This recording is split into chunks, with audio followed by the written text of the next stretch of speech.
इस बार का टूर बेहद थकाने वाला था। रक्षित आज पूरे 15 दिनों बाद ऑफिशियली टूर से वापस लौटा था। आते ही सबसे पहले माँ के कमरे में गया, उनके पैर छुए और देर तक उनका हाल चाल पूछता रहा। इधर उनकी पत्नी तब तक चिढ़ रही थी। जब बाद में वह अपनी पत्नी आरती के पास आया, तब उसने थोड़े गुस्से और थोड़ी नाराज़गी से उसे उलाहना देते हुए कहा, जाओ ना अपनी पूज्य माता श्री के पास, रात दिन उनके कदमों में ही बैठे रहो। अब मेरे पास क्यों आए हो? जाओ, मैं तुमसे बात ही नहीं करूँगी। अपनी नई नवेली पत्नी की नाराज़गी वाली बात सुनकर रक्षित थोड़ा मुस्कुराया। फिर उसे आरती की ऐसी नादानी और मासूमियत पर बहुत प्यार आया। उसने आरती को प्यार से अपने पास बैठते हुए कहा, आ तो गया हूँ अब अपनी पत्नी के पास।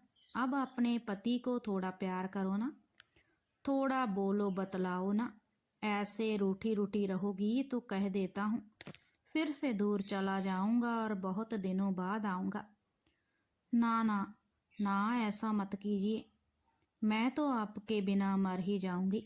कहकर आरती जिस मासूमियत से अपने पति के गले लगी, वह देखकर रक्षित को अपनी प्यारी सी बीवी पर बहुत सारा प्यार आया।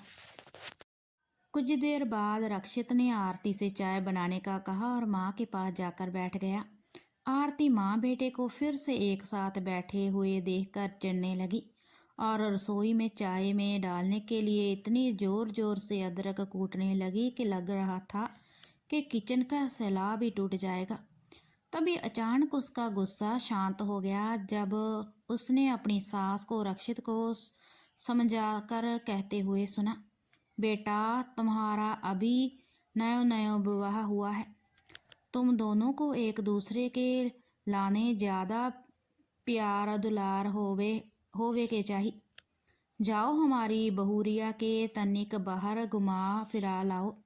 यह सुनकर आरती का मन खुश हो गया। फिर उसने बड़े मन से चाय बनाया और साथ में अम्मा जी के लिए 2 पापड़ भी सेक दिए। उसे इतने दिनों में इतना तो पता चल ही गया था कि अम्मा जी को चाय के साथ पापड़ बहुत पसंद है। अम्मा ने भी आरती से खूब लाड जताया और उसे तैयार होकर अपने पति के साथ घूमने जाने को कहा। आरती रक्षित के साथ बाहर कुछ रोमांटिक पल बिताने के नाम से बहुत खुश हो गई और सास के गले लगकर उन्हें बच्चों की तरह चूमते हुए बोली, अम्मा जी, आप बहुत अच्छी हो, आप तो सास नहीं माँ की तरह लगती हो। अम्मा जी यह सुनकर गदगद हो गई और रक्षित के चेहरे पर सास बहू का ऐसा प्यार देखकर एक सुकून सा आ गया।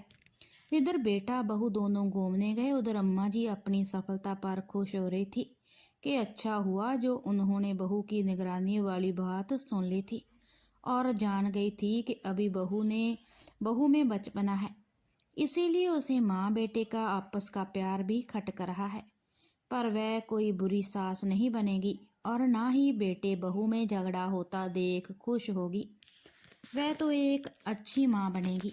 अपने बेटे की माँ तो वह पहले से ही है, अब अपनी बहू की भी माँ बनेगी और अपने परिवार को परस्पर प्रेम और सौंदर्य से जोड़े रखेगी। यह सोचकर अम्मा जी रसोई में रात के खाने की तैयारी करने चली गई।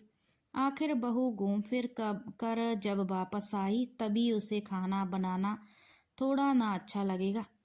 अम्मा जी भी तो कभी नई नौतेर बहुरिया थी, सो वह अपने बहू के मन की बात अच्छी तरह समझती थी। अगर ये कहानी आपको अच्छी लगी हो, लाइक शेयर और कमेंट ज़रूर करें और हमारे चैनल को सब्सक्राइब भी ज़रूर करें। धन्यवाद।